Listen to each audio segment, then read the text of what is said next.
本期是 OPPO Find X9 Ultra 和小米17 Ultra 徠卡版的正式对比了。本期看点如下，推荐大家仔细去看。随着系統升級 ，OPPO Find X9 Ultra 的10倍长焦进步是非常明显的。那小米17 Ultra 这邊，它的系統也进入了穩定期，是时候讓他們正式对比一下了。正式測試前还是鼓勵攝影環節。如果您真的在乎手機影像的話，那麼我希望您也可以像本期攝影環節入選的这些朋友一樣，拿起設備，積極的參與到攝影中來。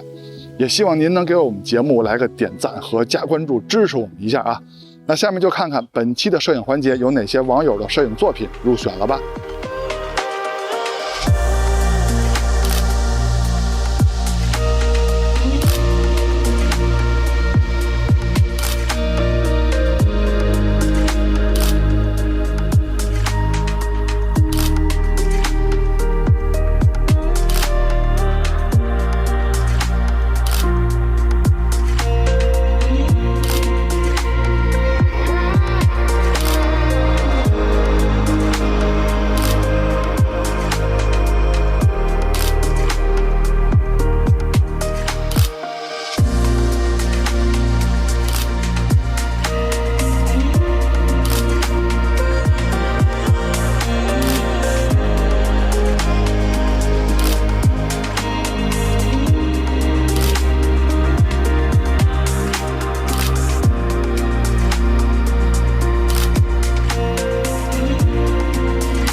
前面這些照片我故意把設備名稱的水印給隱去了，目的就是為了攝影環節讓大家多討論攝影本身，少討論器材。因為器材雖然分好壞，但是攝影不論器材，能成像的設備都能參與到攝影中來。歡迎收看 ZPH， 別忘了點讚和加關注，支持我們一下啊。那下面就看看這兩台設備的表現吧。OPPO 的後攝是4顆鏡頭，主攝超廣角3倍的中焦和10倍的長焦。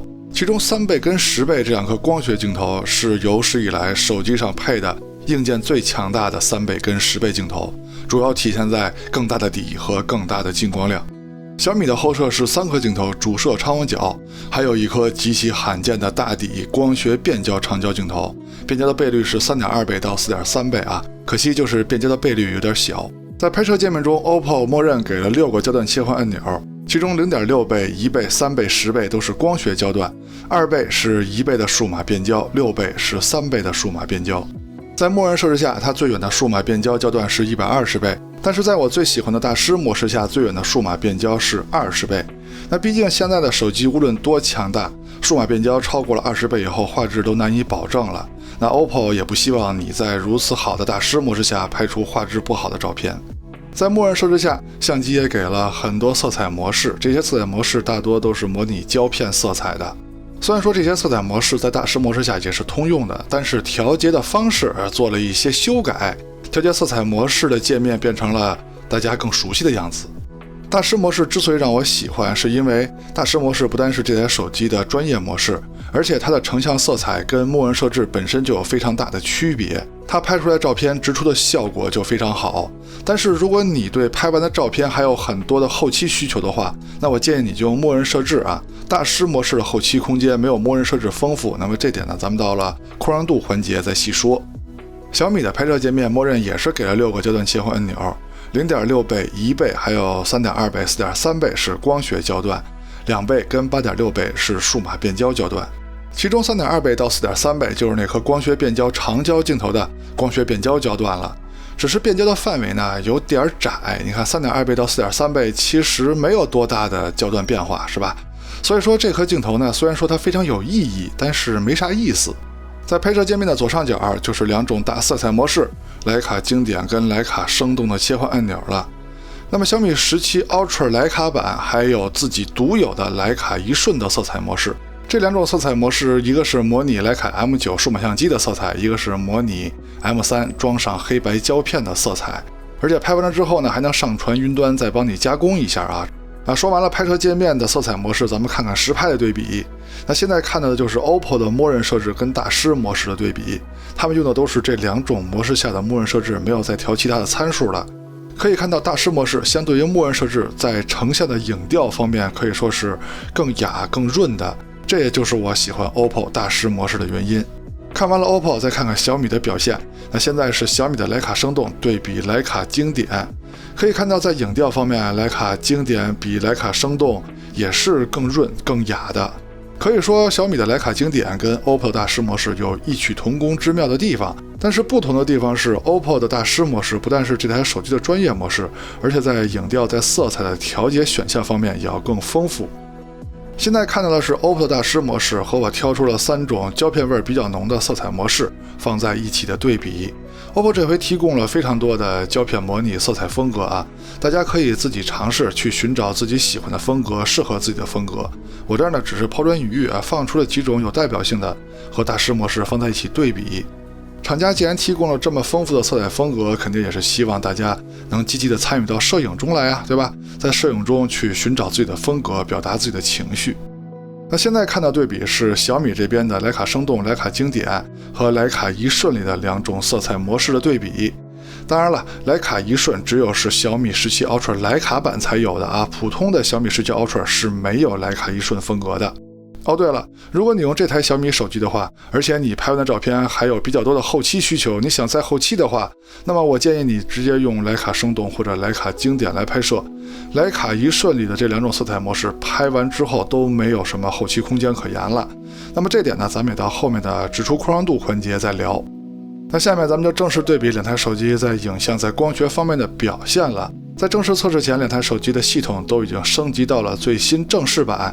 那麼下面我們還是從主攝開始聊。從硬件參數上說，小米的感光器更大，但是原生像素是 OPPO 這邊的更高，而且在默認設置下 ，OPPO 照片輸出的像素就要比小米高很多。光圈呢也是 OPPO 的更大。看實拍對比，測試方式呢就是手機的默認設置，拿起來就拍。在這個場景下，兩邊的顏色還是比較接近的啊，稍有區別而已。但是在解析力方面，由於 OPPO 默認輸出的像素是更高的，所以解析力方面是 OPPO 的更強。但是小米做的已經不錯了啊，它跟 OPPO 的解析力呢還算接近。換了一個場景，這個場景下顏色的區別就比較大了啊。你們更喜歡哪邊的色彩呢？畢竟好吃的好玩的好看的都是沒有標準的，你們喜歡哪邊就好。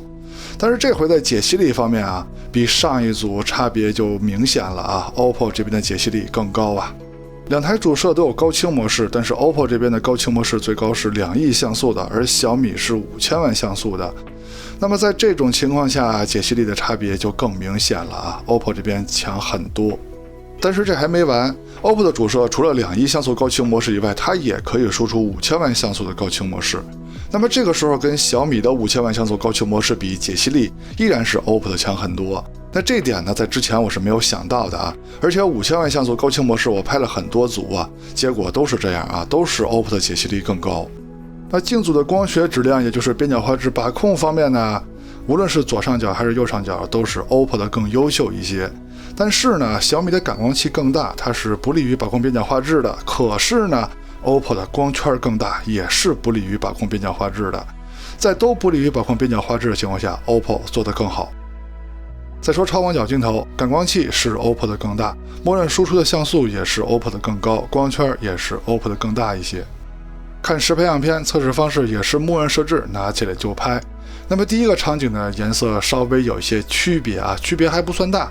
但是在解析力方面呢 ，OPPO 這邊默認輸出的像素是更高的，解析力也是 OPPO 的更高。再換一個場景，這回天空的顏色差別是比較大的啊，你們更喜歡哪邊的效果呢？那麼最重要的解析力方面啊，依舊是 OPPO 的表現更好啊。對於現在的手機而言，白天超廣角在默認設置下就能看出區別，是一件不容易的事兒啊。那既然默認設置下都能看出解析力的區別，那麼在高清模式下啊，2顆超廣角都是有5000萬像素高清模式的，在這種情況下，解析力的差別就更明顯了。OPPO 這邊強非常多啊，差別有點大。那麼在鏡組的光學質量，也就是邊角畫質把控方面呢，無論是左上角還是右上角，兩邊的效果都差不多。但是 OPPO 的感光器是更大的，它是更不利于把控边角画质的，而且两台超广角的视角还差不多。那么在这种情况下呢 ，OPPO 做得更好啊。再说中长焦鏡頭，先看3倍鏡頭這塊啊。那 OPPO 的這顆3倍鏡頭，我問一下大家啊，它是不是有史以來底最大、進光量最大的3倍中焦鏡頭啊？因為我這不是聊數碼的，我這只看結果。那小米那邊是一顆光學變焦鏡頭，是從3.2倍變焦到4.3倍的，很有意義，但是沒什麼意思的光學變焦鏡頭。因為它變焦的焦段太窄了啊，前面已經說過了。默認的輸出像素也比 OPPO 低，光圈呢也稍微小一點。那長焦這塊 ，OPPO 配的這顆10倍光學鏡頭更是世間罕有了，而且隨着系統升級，它10倍鏡頭的成像質量一直在進步。哦，对了，它這顆10倍鏡頭是不是也是有史以來10倍鏡頭裡底最大、進光量最大的鏡頭啊？好像是哈。那小米那邊呢，依舊是那顆3.2倍到4.3倍的光學變焦鏡頭。那對比樣片呢，先從2倍數碼變焦開始看，它們都是主攝的數碼變焦。這個場景兩邊的顏色差別還是比較大的啊，你們更喜歡哪邊的效果呢？那麼解析力方面，還真就是 OPPO 的更強啊，因为它們都是主攝的數碼變焦嘛。剛才主攝的對比就是 OPPO 的更強，而且2倍呢 ，OPPO 這邊輸出的像素也是比小米更高的。那現在是3倍焦段的對比，那如果要是直接比3倍呢，這玩意兒沒有懸念啊，肯定是 OPPO 的更強，而且強很多。因為3倍 OPPO 是光學焦段，小米是數碼變焦啊，但是咱們不能這麼比，因為小米有一個3.2倍，也就算是3倍的光學焦段了，咱們得那麼比才合理哈，要不然這麼着太欺負小米了。那現在看到的就是 OPPO 的3倍對比小米的3.2倍。在解析力方面，你還別說，是小米的更高啊。雖然說 OPPO 輸出的像素是更高的，但是小米那邊憑借着焦段的優勢，確實做得更好。那現在都是4.3倍的對比了 ，OPPO 這邊的4.3倍呢，就是數碼變焦了，小米那邊依舊是光學焦段，解析力方面依舊是小米的表現更好。但是讓我比較吃驚的是，他們高清模式2億像素的對比。那麼 OPPO 的3倍是有2億像素的，小米的3.2倍也是有2億像素的。但是在解析力方面，它倆居然差不多啊，這點我非常意外。這是因為小米在之前的2億像素長焦測試裡，它的表現非常優秀。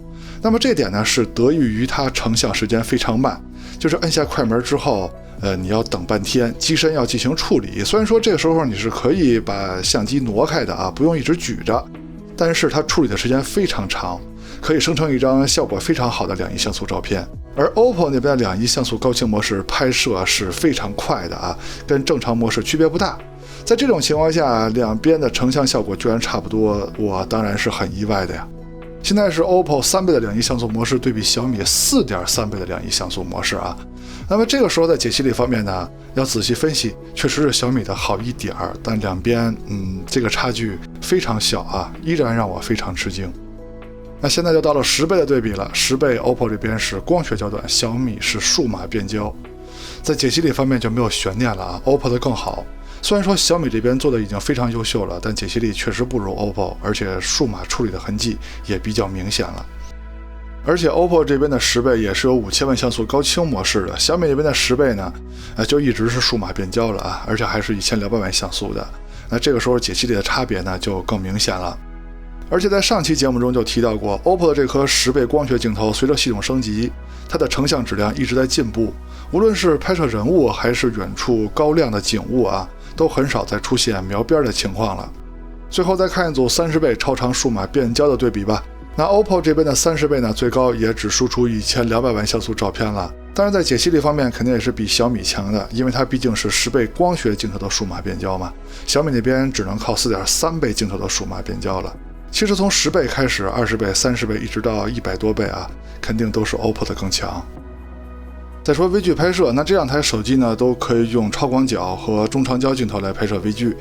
用超廣角拍攝微距呢，其實就是用主攝慢慢接近被攝物體，系統就會切換到超廣角鏡頭，在數碼裁切到主攝的焦段來拍攝微距了。那這個時候微距效果呢，是 OPPO 的稍強一些。那如果用中長焦鏡頭呢 ，OPPO 那邊是用3倍的中焦鏡頭拍攝，小米是用3.2到4.3倍的那顆光學變焦鏡頭來拍攝。那這個時候拍攝微距的效果呢，兩邊就說差不多吧。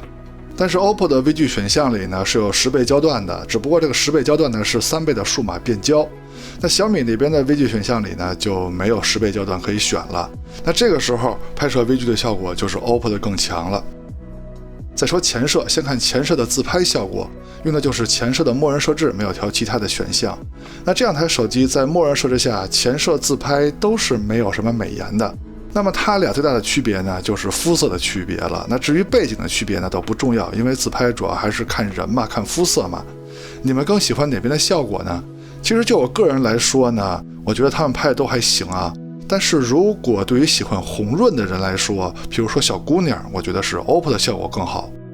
現在是前攝錄像的效果，當然用的也是默認設置，沒有調其他的選項。兩邊在防抖跟清晰度方面可以說是非常接近的。衣服的顏色、背景的顏色都是有區別，最關鍵的是面部的顏色也是有區別的啊。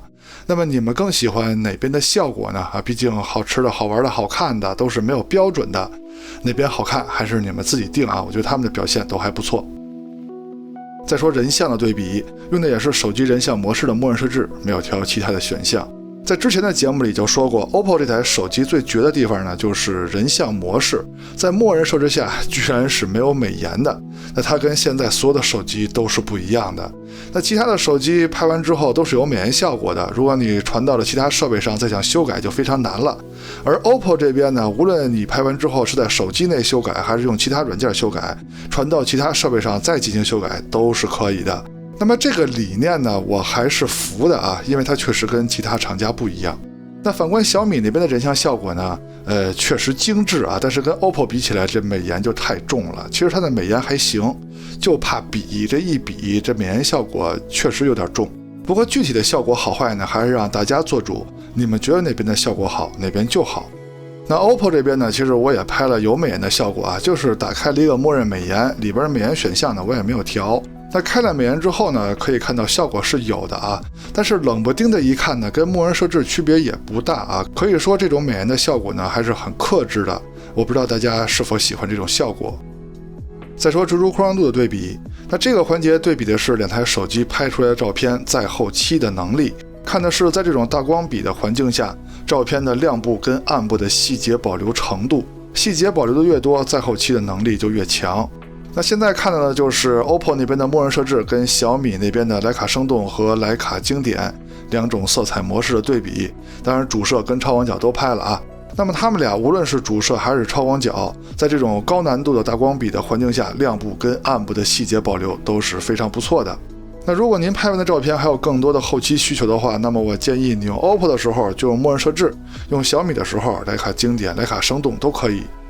当然了 ，OPPO 的大師模式跟小米的徕卡一瞬我也拍了，只不過這兩種模式呢，是廠家讓你拍攝完就直接出片的，顏色呢廠家都幫你稍微調了一下，出片的影調呢都非常有感覺。只不過在對比的時候，大家也看到了這兩種模式，在很多場景下，要麼是高光過曝了，要麼就是暗部的細節保留不夠完整。總之，他们的在後期能力都是沒有默認設置強的。如果您拍完照片就想直接出片，懶得再調了，那麼如果你用 OPPO 的話，我推薦你用大師模式；用小米的話呢，我推薦你就用徕卡一瞬。再說夜景的表現，那這兩台手機在城市夜景環境下的表現呢，跟之前可以說是大差不差。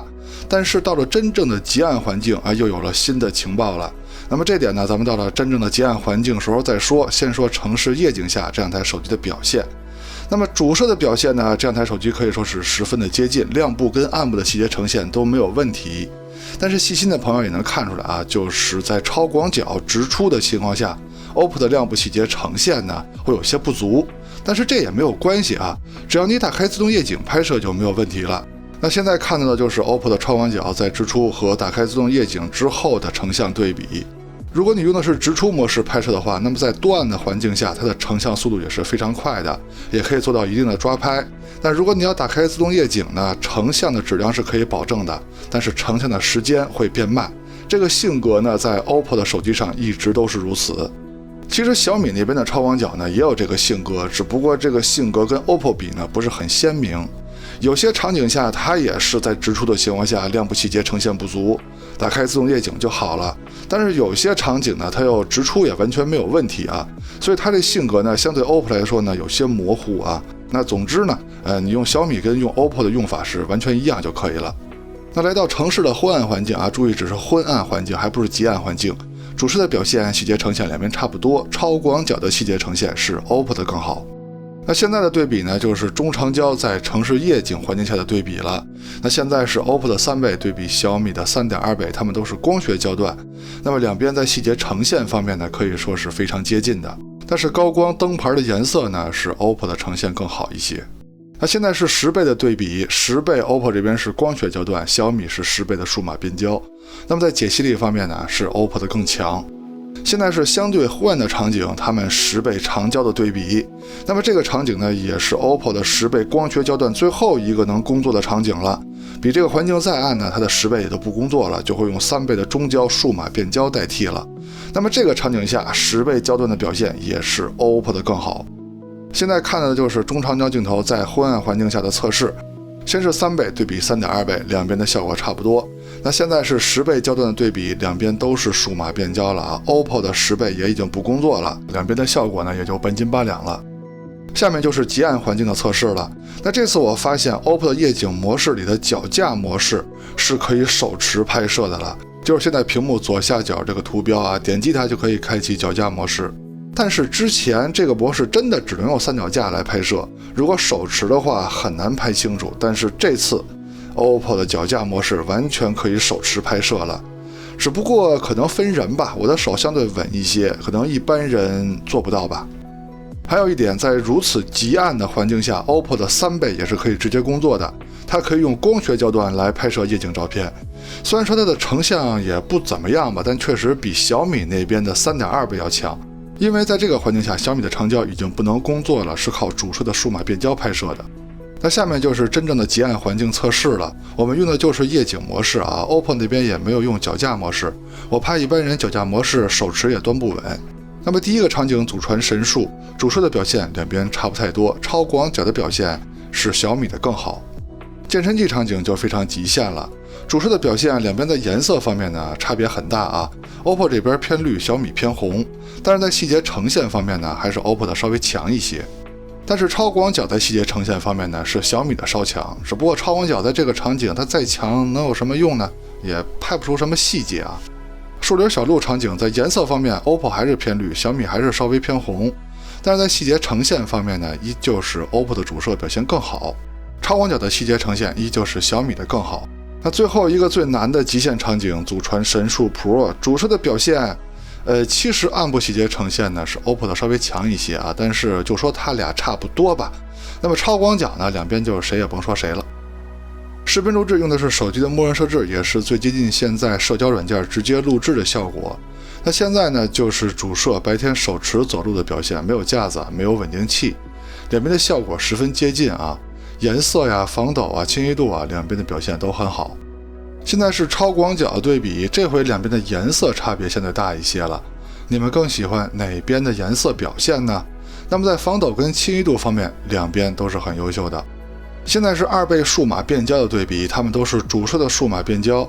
在顏色方面嘛，這回我覺得小米的顏色更好一些，但是在比較關鍵的防抖方面啊，是 OPPO 的表現更好。清晰度兩邊是差不多的，銳化呢小米更重一些。現在 OPPO 是3倍，小米是3.2倍，都是光学焦段的对比了。那麼這回顏色呢，我覺得是 OPPO 的更好，而且畫面的流暢度也是 OPPO 的更好。現在是4.3倍的对比 ，OPPO 這邊呢就是數碼變焦了，小米是光學焦段。那麼小米這邊的解析力是更高的。現在是10倍焦段的对比 ，OPPO 是光学焦段，小米是數碼變焦。如果要仔細看呢，肯定在解析力方面是 OPPO 的更強，但是小米數碼变焦的表現已經不錯了。但是到了30倍數碼變焦的对比呢，也都是他們最遠的錄像焦段了。那麼這個時候在解析力方面就沒有懸念了，肯定是 OPPO 的更好啊。現在是主攝夜晚錄像的表現，同樣也是沒有架子，沒有穩定器，就是手持的。兩邊綜合來說呀，水平還是很接近的。那麼超廣角在如此昏暗場景下的對比呢 ，OPPO 這邊憑借着硬件的優勢表現更好。現在 OPPO 是3倍，小米是3.2倍，它們都是光學焦段了。那麼 OPPO 這邊憑借着硬件優勢呢，暗部細節呈現更豐富一些。現在是10倍焦段的對比，那麼兩邊的畫面呢都有拖拽感，整體來說就说兩邊差不多吧。那麼到了最後的總結環節呢，咱們還是就着本期上榜的優秀攝影作品來聊一下两台手機這次的对比結果。那麼白天呢，主攝跟超廣角這兩顆鏡頭啊，無論是默認設置還是高清模式，都是 OPPO 的更好。那中長焦這塊呢，嚴格來說 ，OPPO 的3倍呢還算中焦，小米的3.2倍到4.3倍呢，其實已經是長焦了。但是咱們還都算它是中焦啊。那麼中焦這塊呢是小米的稍強，但是長焦從10倍開始，一直到最遠的數碼變焦都是 OPPO 的更好。微距呢是 OPPO 的更好，前摄和人像的表現呢就由各位看官来做主評判了。那麼直出宽容度呢两邊都不錯，夜景的对比呢就比較複雜了，但是綜合主攝、超廣角、中長焦在城市夜景和极暗環境的表現，綜合來說呢是 OPPO 的更好。那麼錄像方面呢，白天主攝跟超廣角两邊是差不多的，中長焦綜合來說呢是 OPPO 的更好。那麼夜晚呢，主攝兩邊差不多，超廣角是 OPPO 的更好，中長焦綜合來說呢兩邊差不多。節目的最後呢，大家对这两台手机的工业設計，也就是这兩台手機的長相做一個評判吧。那如果你覺得 OPPO 這邊的手機長得更好看的話，你就打1；如果你覺得小米的更好看，你就打2。OK， 到結尾了，這不也快到618了嗎？看完前面內容，希望在選擇方面為您提供了幫助，也希望您能喜歡我們的節目，別忘了點讚和加關注支持我們啊！我們下期節目再見，拜拜。